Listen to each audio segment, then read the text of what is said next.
Alright, so chapter 10, you can see there's a lot of information on here, and the reason why like this starts with 29 is so that it corresponds to the order of your exam, okay? So it says the sides of this right triangle have these lengths. Based on what is given, you know what the hypotenuse length is. The hypotenuse length has to be 30, but we don't know which one is angle B. Okay? This could be angle B, this could be angle B. So we don't know which side is the 12, which side is the 26. So your two possibilities are going to be that the sine of B, if it's the opposite over the hypotenuse, it's either 12 over 30, or the sine of B could be 26 over 30. And again, that's because we don't know which one is the opposite and which one is the adjacent. So all we have to do is reduce. So these you can just cut in half. Okay, or 6 goes into both. If you divide by 6, you get 2/5. That's one of your possible answers. This you can divide by 2. These are your two possibilities. Okay? So for multiple choice, when you're doing this on your exam, only one of these answers would be in the choices. Okay? So you would have to find one of those as your correct answer. Alright, your reference angles. What do we know about reference angles? They should always be what? They have to be positive. They're going to go to the x-axis. They're also acute or 90 degrees. Okay? And it is the closest to the x-axis. Okay? So what you want to do is draw in the 165. So 165 would be about here. So then your reference angle is going to be this guy. So in this case, it's 180 minus 165. Your reference angle should be 15 degrees for A. Okay, for B, you have 265. So do we know where 270 is? Right here, right? So this is really close to 270. It's this angle is your full angle. The reference angle goes to the x-axis. Okay, so it's this guy right here.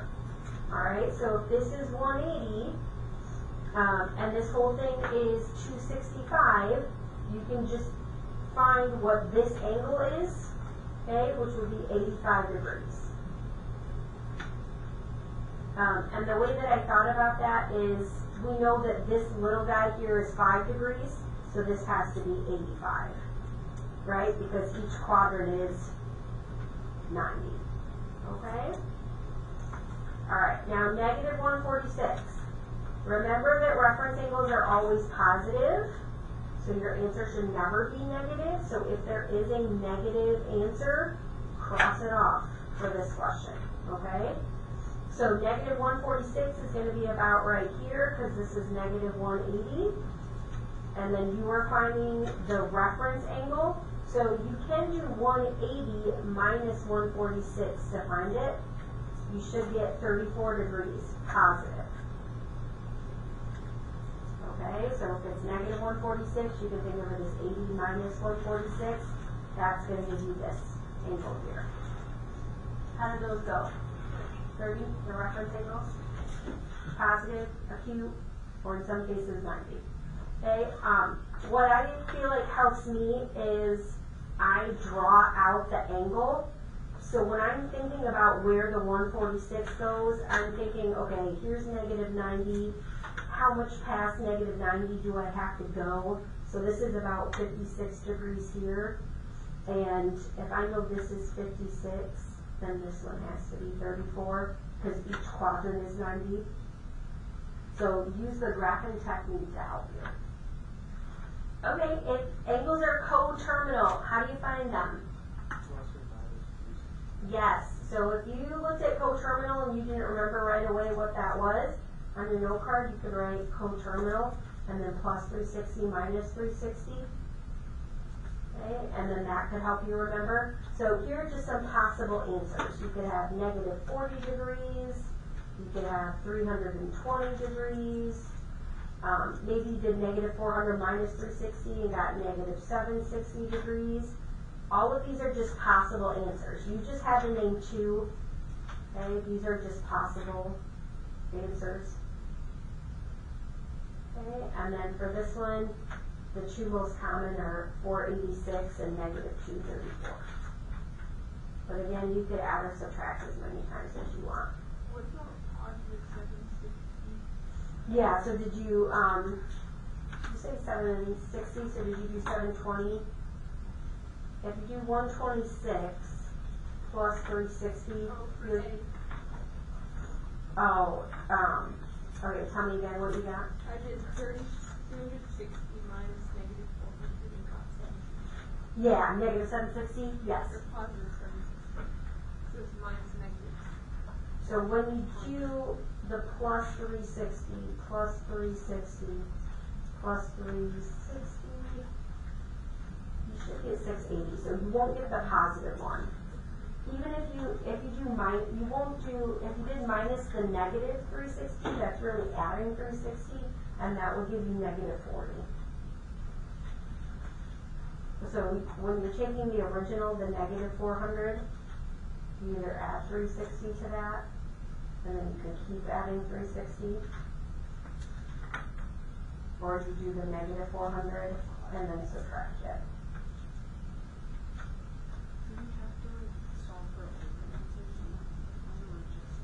Nope, so you'll have, like, see how it says name two angles? There'll be two angles for each answer. You have to find the ones that match. Okay, now for 32, okay, this is the area where you have side angle side. Please do yourself a favor and make sure you have this formula written on your note card if you don't already. If it's side angle side, that's where you do the area equals 1/2 times A times B times the sine of C. Okay, and it doesn't matter which one A and which one is B, it just matters that the side angle side is there, because when you have 50 questions to do in 90 minutes, it's the time that matters. So this is going to be the quickest way to find the area. Okay? And then if you're using your graphing calculator, you do want to make sure that you are in degree mode. Really, you'll be in degree mode all the time, unless you're trying to graph for chapter 11. And you should get 78.9 feet squared as your final answer. Okay, and then everything in chapter 10 will be in degrees. Okay, so you got to make sure that your mode is in degree.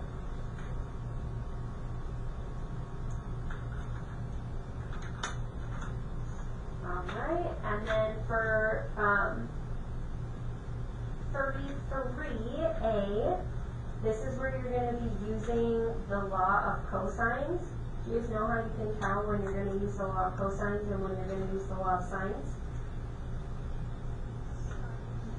Yeah, side angle side. So if this is capital A, you have to put lowercase a across from it. If this is B, A, you have to put 11 across from that. It has to be that. So if you have the side angle side, that means you're using the law of cosines. This is for the area. So if it says the area, this is your area formula. So if you're finding the area, this is what you're using. If it says, if you're trying to solve a part of the triangle, that's when you'll use either law of cosines or law of sines. And then from there, you're trying to find C. So C squared equals, it doesn't matter what order you do these in. So you could do 4.4 squared plus 11 squared minus 2 times A times B times the cosine of C. Okay, and then you can decide how you want to solve those, I like to do that part first and then put everything in my calculator. I like to do 4.4 squared plus 11 squared, and then do 2 times 4.4 times 11, and then I put everything in. Okay, and then because this is c squared, I'm going to have to take the square root of both sides. So I put all of that in my calculator, and then I got 8.986. It says to round to the nearest hundredth, so this would be C is 8.99.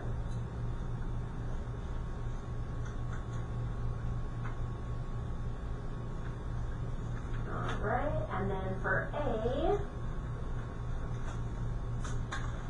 similar process, except this was your 32 degrees. Again, you can label this however you want, just make sure that the A is across from A, the B is across from B. Okay, this is another side angle side situation. So we do the law of cosines. And then, so like, this is the equation I'm using. The letters don't matter as much, as long as you have the correct setup. So you have the C and the C, AB, AB. Okay, so C squared equals 3 squared plus 15 squared minus 2 times 3 times 15 cosine of 32. Okay, and really you can do the square root of that whole thing, that's fine. I got 12.556, so this is going to round 12.56. Okay, how does the law of cosines go?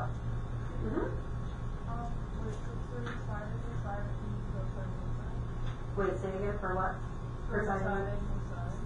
Yes, for side angle side, if you're trying to find one of the side lengths, you're going to be using the law of cosines. So you can't use the law of sines because you don't have a matching pair. You don't have the side across from the angle. So if you don't have a side across from the angle, that's another way that you could deduce you have to use the law of cosines. And you will be using the law of sines, that's just later on. Nope. Nope, it'll all be multiple choice, and these will have bubble sheets on there. Yep, so you can absolutely use like some, or you can also use some elimination processes. Okay, 34 says what's the value for the secant, the cosecant, and the cotangent. I'm going to write the answers here for you so you can check to see how you did. So the secant should have been root 3. That's one that you had to simplify. The cosecant is root 6 over 2, and the cotangent is root 2 over 2. So when they're asking you for these values, look and see where theta is. So wherever your theta is, now you can label. So if this is theta, this is the opposite side, this is the adjacent side, and we know this is the hypotenuse because it's across from the right angle. So when you're finding the secant of theta, remember, the secant of theta is just the reciprocal of the cosine. So if it's the reciprocal of cosine, we know that cosine is adjacent over hypotenuse, right? So if cosine is A over H, the reciprocal is going to be H over A. Okay, so if we know the SOHCAHTOA, right? That can help you. Okay, the SOHCAHTOA. So just go ahead and flip it because the reciprocal is just that fraction flipped. Now you can't, your answer won't be in a non-simplified form, so you are going to have to rationalize. When you rationalize, root 2 times root 2 is 2. These two you can multiply together to root 12. And there is a perfect square hiding in root 12. Do you guys know what it is? 4. So that becomes 2 root 3 on the top. And then the 2's, because they're both outside of the radical, are going to simplify to root 3. Now that was the only one that you had to simplify, okay? Because that was the only one that you had to rationalize.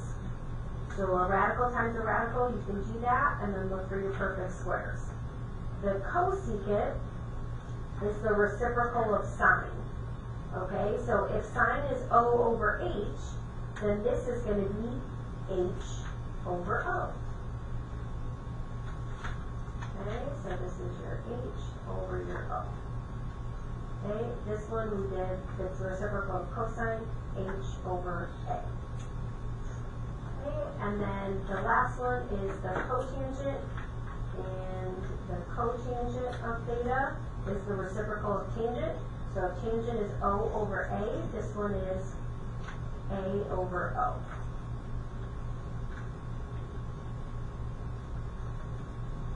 Okay, how did that go? Did you guys remember which reciprocal went with each function? No, there was no shop boxing that, and I apologize for that. Wait, isn't secant a cosine? Yep, so secant's the reciprocal of your cosine, and then draw a little arrow, and this is the reciprocal of sine.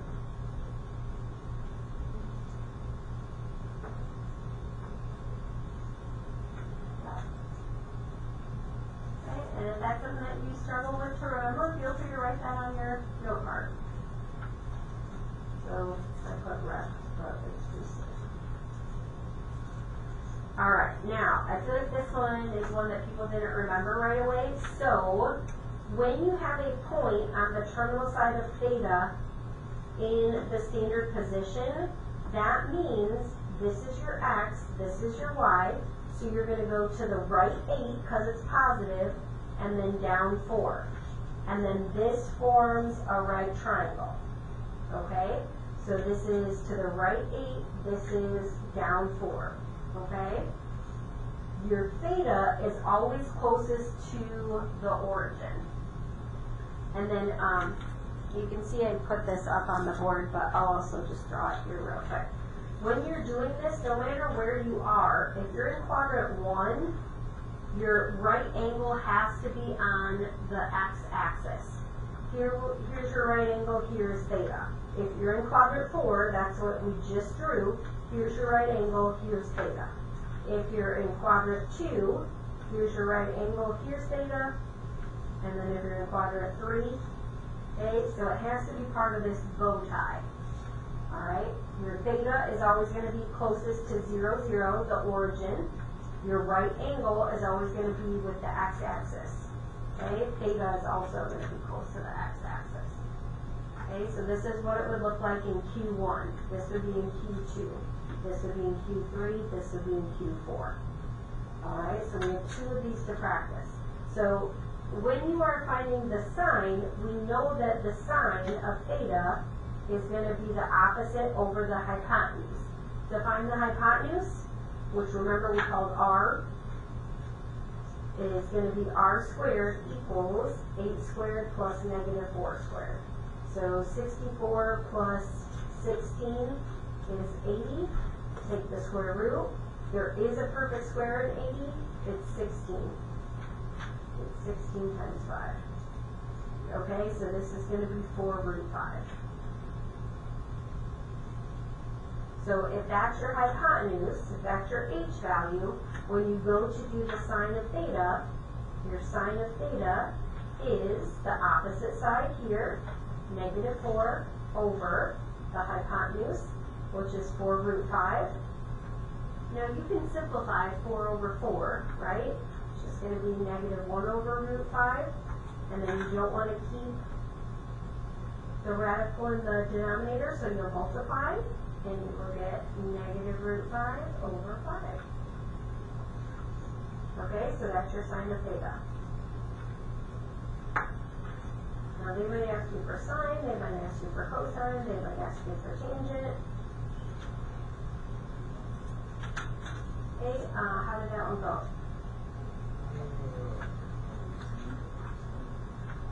Alright, let's see how B went. I knew that one could have been a little bit tough for you.